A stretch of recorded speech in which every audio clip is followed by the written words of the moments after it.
The only way for Israel to endure and thrive as a Jewish and democratic state is through the realization of an independent and viable Palestine. It all started out with that speech.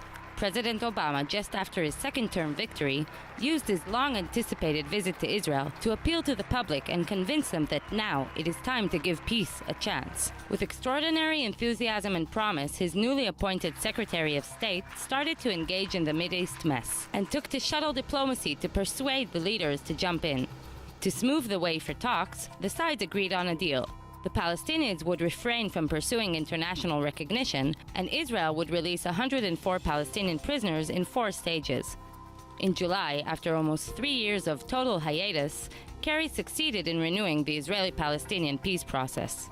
We owe it to our people to do everything, but everything we can for their security and for the hope of peace for future generations. It's time for the Palestinian people to have an independent, sovereign state of their own.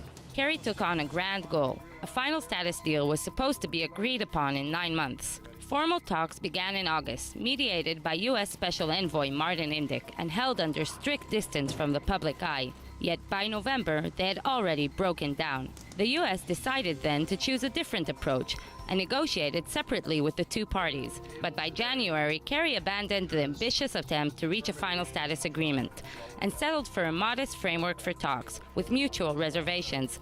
But even a simple outline of shared intentions turned out to be too complicated. Determined to get some kind of deal, however small, Kerry started to negotiate a 3-sided package to extend talks. The Palestinians would continue to stay away from the UN, Israel would release more prisoners, and the Americans would swallow the bitter pill of Jonathan Pollard's release. But even the president stepping in at the final stage wasn't enough.